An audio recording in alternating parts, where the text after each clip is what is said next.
Hello, everybody, and welcome to Billboard MusicCon's Don't Fuck with Ukraine panel. That's right. That's right. So I'm Andrew Unterberger. I'm a deputy editor at Billboard, and it's really my great privilege to have a very special guest with us today.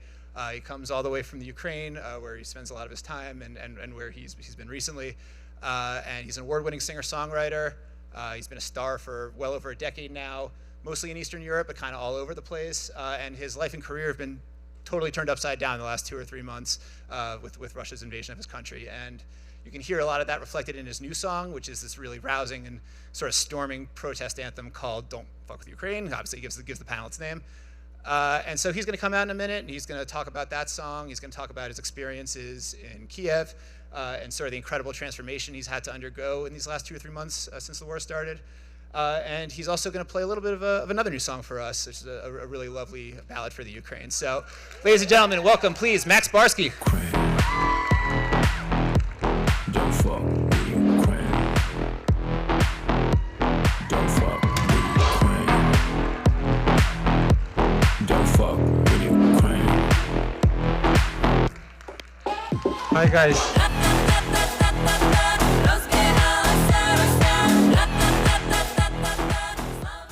Hi guys, it's very nice to see you. First of all, I wanted to say thank you everyone, each one of you, for supporting Ukraine, for being here, for listening to our story. It's very important because, you know, every day Ukrainians are dying and fighting for their freedom against Nazis that have been brought by Putin's totalitarian regime. Yeah, and it's very important to speak about that, to post about that, to mention it. In that case, it will help Ukrainians, it will help to save lives, basically. Thank you so much.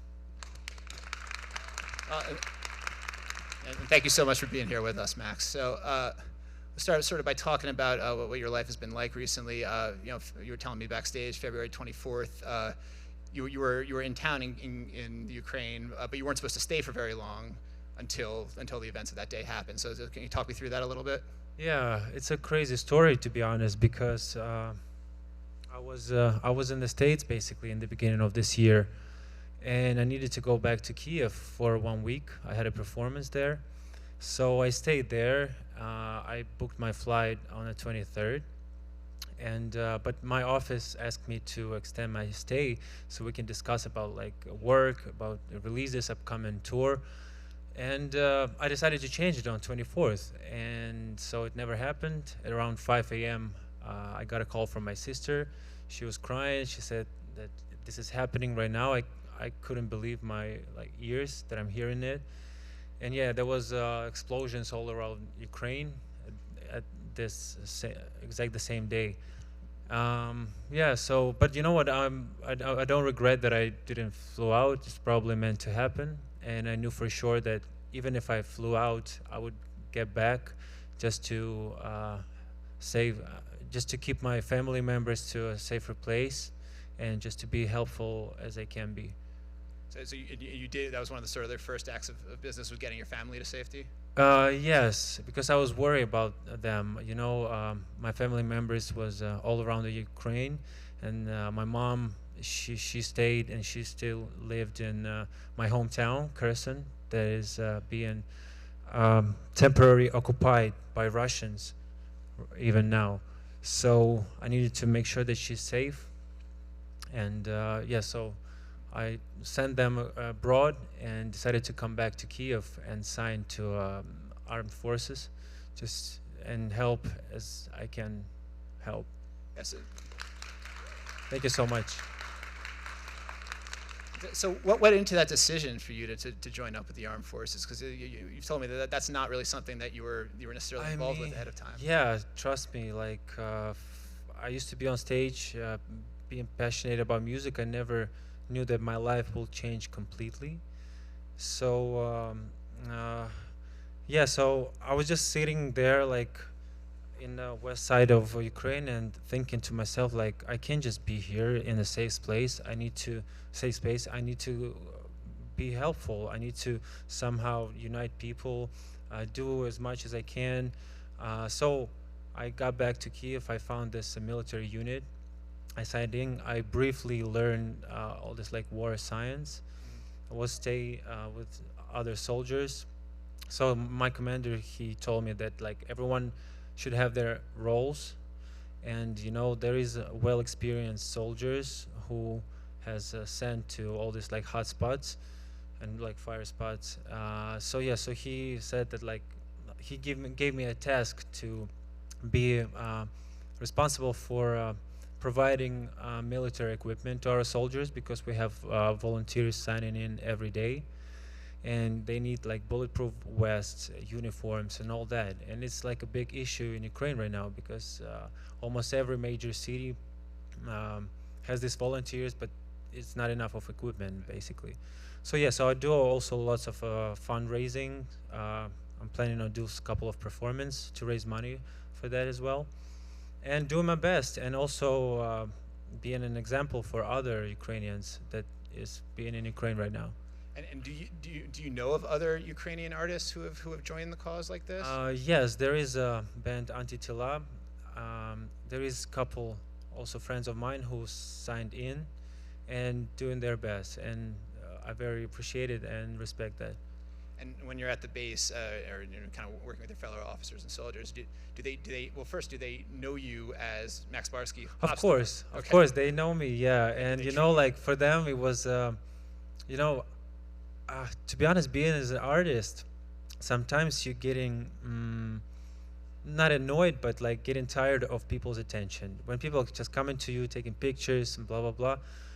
But in that case, when I got there and all the soldiers, they were like, "Oh my God, Max is with us. It's so amazing," and they felt more power. They felt more inspiration for that, And I also felt happy that I can provide that I can just combine all them together, and and we became like a big family, Okay. and to resist all this Russian evil. So they don't tease you as a pop star. They treat you like No, guys, or- trust me. They asking me to sing sometimes. Do you? So I mean, I've done it a couple times, but then I'm like, guys, I'm here for another purposes, another reason. So, yeah. And your story is so interesting to me because I mean your relationship with Russia was so different just 5 months ago. Yes. And you've actually been incredibly successful over there. You've won EMA awards as even as Best Russia Act and Yeah, it's like Eastern European. It's not only like Russia act. Sure, of course, yeah. People But- get mistaken. But I mean, Yeah. in the past couple of months, it seems like you've undergone such a 180 in terms of your relationship with your fans there, and you've pulled your music from streaming services. Yes. There. Was it difficult for you to do that? Was it difficult to kind of break the string with your Russian fans? You know what? Like probably on the second date when this invasion happened, I decided to speak to my Russian fans and artists, Russian artist colleagues that I know, and decided to address the message to them through Instagram and like tell them what is really going on, that Russia is attacking Ukraine, told them about my emotions, how I feel. So, and I was expecting them at least like the words of support, or I was asking them just to get together and just go to the main squares of every city in Russia and just protest. But like instead of this, I started to get threatful messages, hateful comments, and one's beloved fan turned into complete enemies. They were just kind of like wishing me death, and I was so in shock, And then like all these numbers, like percentage of people in Russia who supports Putin was rising almost every day, and like I couldn't believe my eyes, to be honest.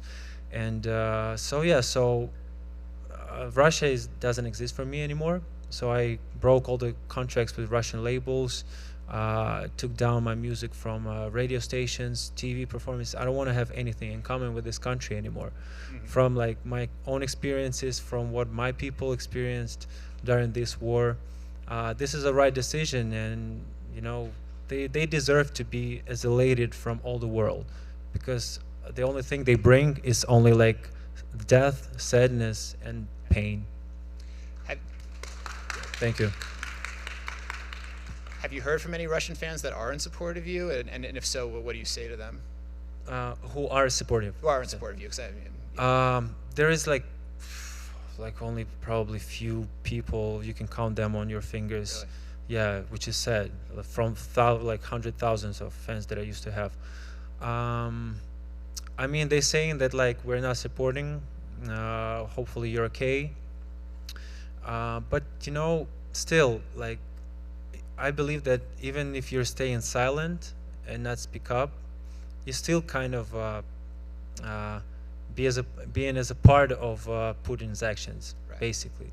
You know, because in Ukraine, when we weren't agreed with our, like, one of the previous presidents, people went to main square. They were protesting. They were fighting. You probably heard about Maidan and stuff. Yeah, and we made it happen because Ukraine is Ukraine see we see our future towards Europe, towards democracy, towards freedom of speech, first of all. Yeah, so we are ready to fight for that, but like Russians are not ready. And have you seen, like, since you've kind of made these statements and since you've broken your contracts with Russia, have you seen other Ukrainian artists kind of follow your lead there? I mean, you know what's funny? When I done all that, when I cancel everything, just Russia announced that they banned me for 50 years to cross the 50 border. years, really? Yeah. It's very specific. I mean, I would never have a desire to go there anyways, but yeah, they also put on the list other Ukrainian artists, Mhm. but which is funny, and you know, like I don't even pay attention to this. And, so without kind of the Russian market for you now, you seem like you're kind of I mean, I have to start over. Yeah. Hopefully, there will be a space for me in European market, in American market. Yeah, already working on some music. It's very difficult to find inspiration nowadays, to be honest. But still, like all this strength and power that I see in my people, it gives me lots of inspiration to write about, to speak out about, and it's very important, you know. and before the war started, you had a world tour on the horizon, but you sort of put Yes. plans for that aside, right? Yes, I mean, like I supposed to have tour even back before COVID times, but it was like moving to the next year, and I was supposed to have this tour, so I canceled it. And when I got all this like messages from my fans and people who was supposed to be on shows, I was so pissed, and I decided just like cancel this tour, like tour dates, and just send all this money, like prepaid money for the tour, just to humanitarian aid of Ukraine. All right. You said you've gotten like a decent amount of support from artists and actors and other people, like entertainers from the West. Was there anybody that was sort of really meaningful to you? You mean once again? I'm sorry. I'm sorry, you said you've gotten support from other artists, not even necessarily Ukrainian. Ukrainian artists, or No, for like American artists, or you know.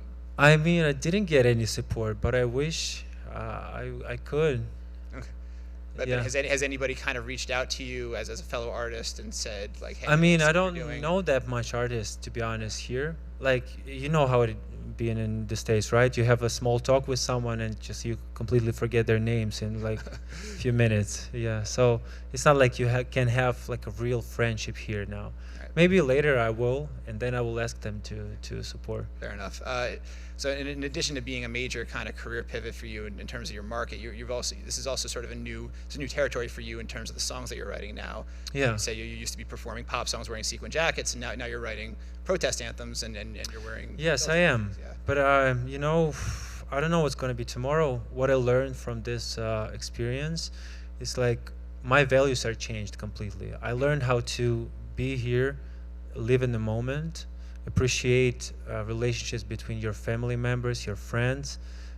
This is very important, you know, and don't build plans for the future, because anything can happen, and all your career that you've been building for like 10, 20 years, it can just be ruined in 1 second.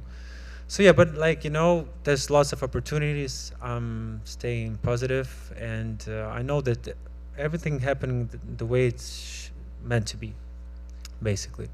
And you told me, I think backstage, that you're even thinking about changing the name that you're recording under. I do think about that, Okay. because Max Barskih is my stage name, but my real name is Mikola.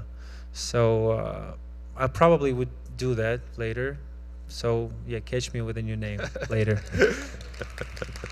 And obviously, these are such crazy times for you, and you said that you sort of struggled to write sometimes, but you're kind of forcing yourself to do it. Yes, exactly. The first few songs that I wrote, the first song, it was probably second or third day. I was going through a complete breakdown, emotional breakdown, but I knew for a fact that I have to come up with come up with a song or something that will bring people together, that will support people, that will tell them that they're not alone. We're going through this together. So that was my main focus. And even though I didn't have any desire, but some voice inside of my head was telling me do it, do it, do it. So I just was sitting down in front of the clear piece of paper, and the words just came out of me. Yeah, it was just only one verse and one. It's a very short song, but it shows you and tells you what exactly going on in Ukraine and what people was going through. And do you find the process of writing songs kind of on these more topical themes and these more sort of urgent national themes, does it kind of come the same way that writing more personal songs would have for you in the past? In my music I always try to stay sincere, and all of the songs are based on my real emotions and my stories and my experiences. So it wasn't hard for me just to see with my eyes what is going on and just put it on a piece of paper. The first song that I wrote after 24th, it was a kind of I had lots of pain, so the song was more slow and more lyrical.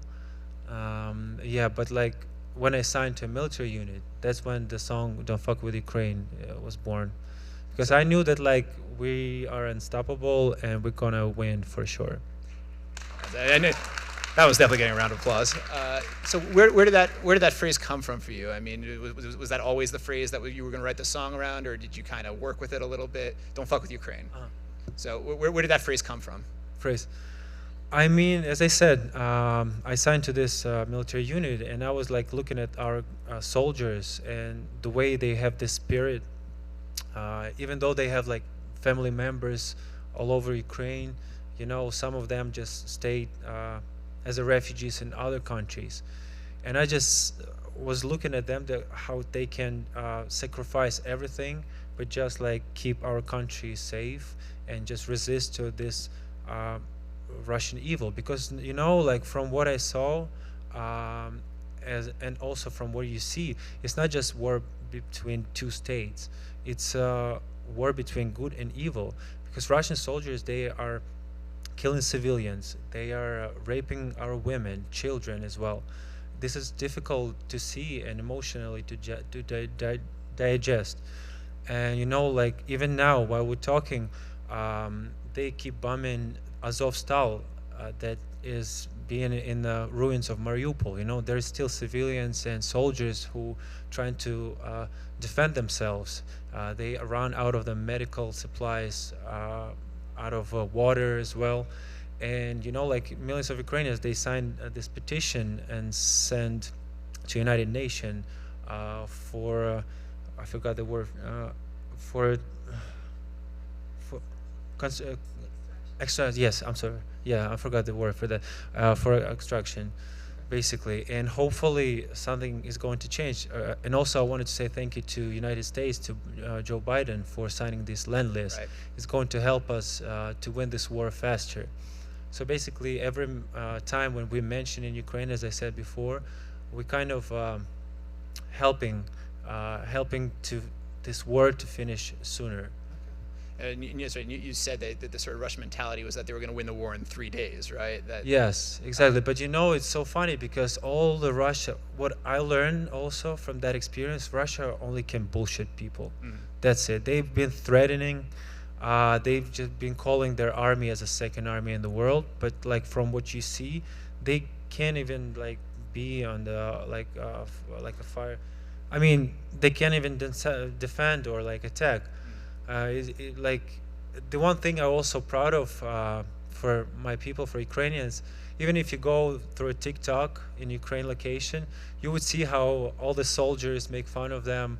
Everyone finds time just for humor, just to stay brave, to stay positive and like know for a fact that we're gonna win.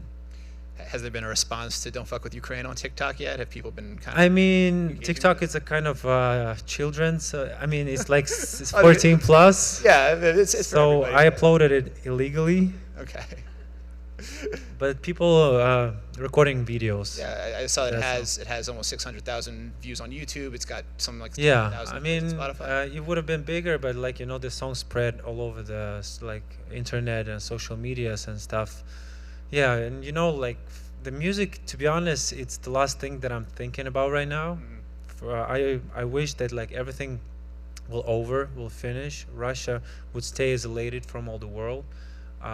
Ukraine will become a new modern democratic country, the center of the European freedom, and then I can just be fully focused on music again. Okay.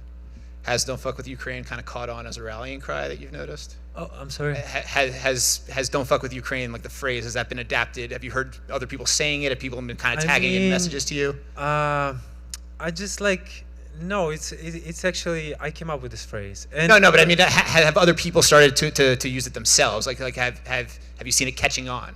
Yeah, but also one of the things I wanted to do a song that is going to be international that other countries can understand.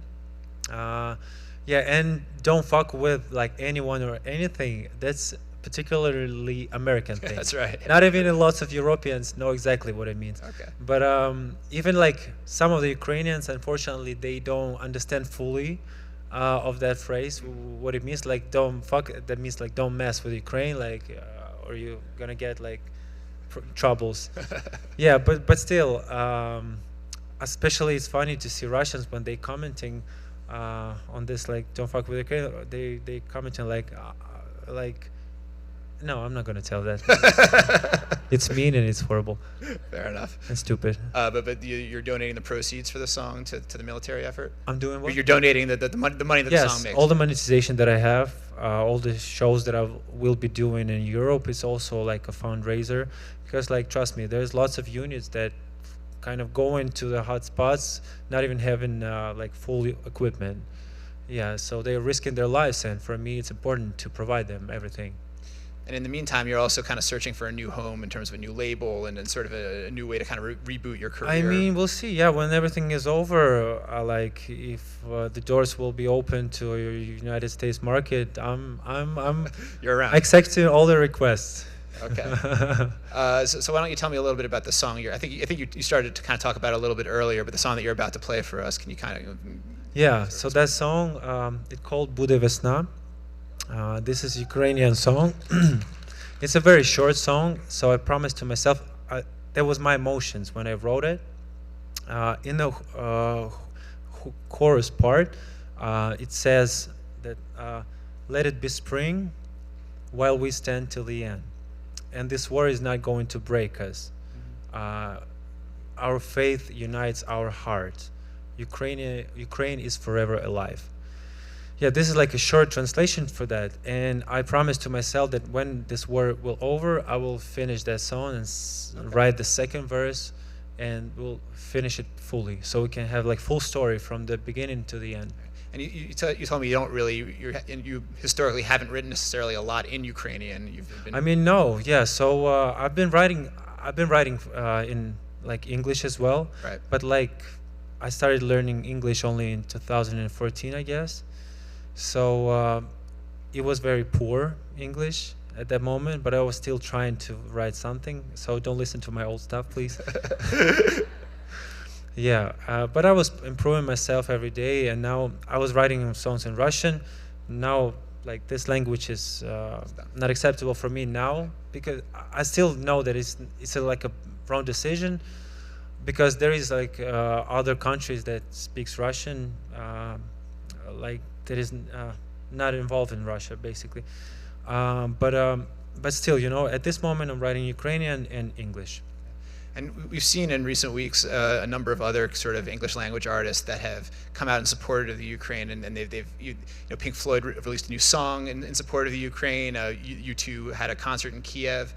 Do you think that these efforts are they helpful? And if so, would you like to see more of them, or what can Western artists do to kind of help be part of the cause? You know, the way that like even the fact that European or American artists talks about that, even like a fashion brand as well supporting Ukraine, it's all helps us to be heard basically. Because you know, like I know it's been difficult for the world for the past 3 months to keep this agenda, to keep this as a hot topic, but it is necessary until this war is over, you know. Like as I said, every voice is counting, and every minute like Russia is like doing genocide against Ukraine. Yeah, we must stop it because Putin will not finish in Ukraine. He all thinking about and talking about like invading Poland, Latvia, Lithuania. He's threatening of with a nuclear war to the world, which is crazy. I don't know if you saw his like propaganda videos that like when he's saying that like he's gonna destroy Great Britain for like 15 minutes, basically. So he's crazy. We must stop him altogether because, like, you know, after Ukraine, there will be in other countries, for sure. You said that other countries don't necessarily appreciate what a threat this is, right? That it might not stop with Ukraine. That it might, you know. I'm pretty sure. Like they already kind of like, from what you see, they're already planning on invading Poland. I don't know, like from their propaganda TV, from all these like journalists that kind of speakers of Putin. Yeah, so it's like, yeah, hopefully they're not gonna come to the States at some point. But I don't know, for some reason Russians hate America and Americans. I don't know why. Like, you know, the quality of their life is so poor and low in majority of their cities. But they decided to bring this Ruski Mir, they call like Russian world, into Ukraine, and they think that they can make our country better. You know, even our small villages looks better and more beautiful and cleaner than their major cities that has population over 1 million of people. And it's sad, you know. You keep just looking at this like going through internet and looking through all this like Russian people who are supportive of Putin, who are wishing like that Ukraine would never exist. Just like, and they even like, as from what I read, 46 or like up to 50% of people support nuclear war. They're so stupid, so they don't understand that like this war will fucking destroy all the world. So anyway. All right. Well, we're gonna hear you play your song in a second. Is there anything else that we haven't touched on that you think is important, or that any sort of message you want to give to the people in attendance today, or? I mean, guys, thank you again so much for your support. Yeah, it's very important for coming, for listening. Yeah, if it's possible, just like mention it, talk about that, like donate if it's possible. So, yeah, we appreciate all your help. Thank you so much. We appreciate you coming today here, Max. Yeah, I'm gonna sing. All right, so there was like a very short rehearsal that I have. I have my friend here. Unfortunately, I don't play a guitar. It's also on my list. I'm gonna learn how to do that. His name is Orest. Oh, you're leaving. Yeah. Thank you so much. Leave you guys to it. Yes. Am I supposed to sit here or here? Huh? Oh, shit. I'm sorry. This one?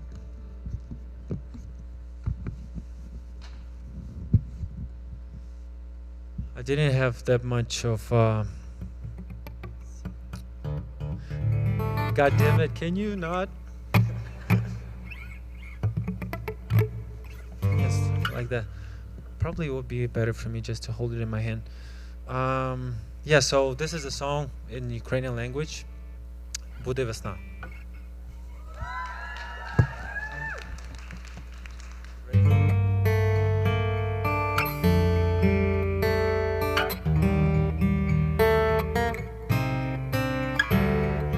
Місто вогні, серце болить, втомлює біль, ворог не спить, кулі летять, поки падає сніг, ворог лежить, мовчить. Ночі без сну нам не холодно, чекає хай сім'я на околицях, разом ми всі переможемо. Це наша рідна земля. Хай буде весна, там, де ми стоїмо до кінця, і нас не зламає війна. Наша віра єднає серця. Україна навіки жива.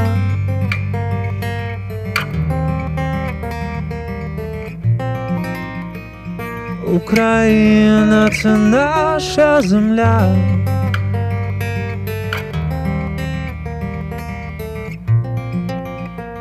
Україна єднає серця.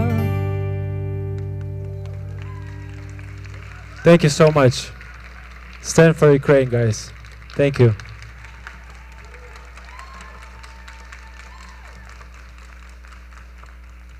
All right. It was nice seeing you, talking to you guys. Hopefully see you soon. Bye-bye. Have a nice day.